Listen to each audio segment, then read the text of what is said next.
Hello everyone, आज के lecture में हम एज प्रॉब्लम से रिलेटेड एक और प्रॉब्लम डिस्कस करेंगे। प्रॉब्लम गिवन है कि Pat is 20 years older than his son James. In 2 years Pat will be twice as old as James. How old are they now. तो students, जो age problems होते हैं उनमें हम सबसे पहले स्टेटमेंट को प्रॉपर्ली अंडरस्टैंड करते हैं और जो जो कंडीशंस हमारे पास गिवन होती हैं पहले हम उसको राइट डाउन कर लेते हैं। अब सबसे पहले देखें, हमसे कहा गया है कि Pat is 20 years older than he son. Like जो फादर है वो अपने बेटे से 20 साल बड़ा है।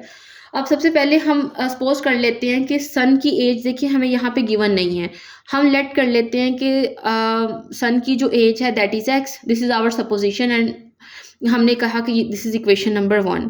ऑब्वियसली कि जब आप एग्जाम में इसको सॉल्व करेंगे तो आपके पास इतना टाइम तो नहीं होता कि आप प्रॉपरली पूरी की पूरी स्टेटमेंट लिखें, बट ये है कि इस तरह से आपको अंडरस्टैंडिंग हो जाएगी कि आपने प्रॉब्लम को किस तरह से लेके चलना है और वहाँ पे तो आप जल्दी जल्दी इसको सॉल्व आउट कर सकते हैं। ठीक है, नेक्स्ट हमसे कहा गया है कि जो पैट की एज है दैट इज 20 years ओल्डर, 20 साल बड़ा है। इसका मतलब है कि सन की एज में 20 एडअप होंगे तो वो फादर की एज आ जाएगी and this is our equation number 2।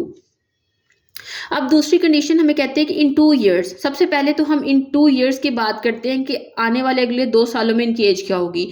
अगर हम इक्वेशन नंबर 1 को देखें तो इन 2 years में फिर सन की एज जाहिर है कि वो 2 साल बड़ा होगा तो x में 2 ऐड हो जाएगा। ठीक है, तो सन की एज हो जाएगी x + 2 इन 2 years और इसी तरह से जो फादर की एज होगी दैट विल बी x + 20 + 2, तो उसमें भी हमने 2 को ऐड कर दिया और दैट इज x + 22। अब जो दूसरी स्टेटमेंट है उसकी सेकंड हाफ पढ़ें अगर, तो वो कहता है कि Pat will be twice as old as James. ठीक है, यानी कि पैट की जो एज होगी that will be 2 times means twice means 2 times, like 2 times होगी अपने सन की एज के।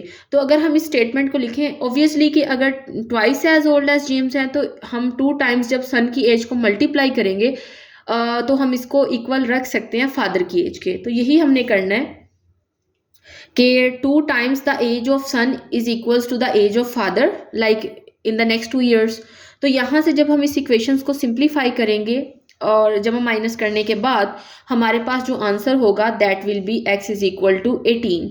ये हमारे पास आ गई एज ऑफ सन क्योंकि हमने इक्वेशन नंबर 1 में x को सपोज किया था कि ये हमारे पास सन की एज है। ठीक है, अब इसी तरह से अगर हमने age of Pat find out करनी है, फादर की एज, तो that will be given by equation number 2। अगर हम इसमें सिंपली x की वैल्यू सब्सटीट्यूट कर दें लाइक x इज 18, तो हमारे पास फादर की एज आ जाएगी 38 years। ठीक है, तो ये इनकी प्रेजेंट एजेस हैं। तो स्टूडेंट्स, इस तरह से हमारे पास जो एज प्रॉब्लम से रिलेटेड क्वेश्चंस होते हैं हम उन्हें इजीली सॉल्व कर सकते हैं। Okay, so this is all about today's lecture. अगर आपका कोई भी क्वेश्चन हो, कोई भी कमेंट हो तो आप मुझसे पूछ सकते हैं in the comments. Thank you so much.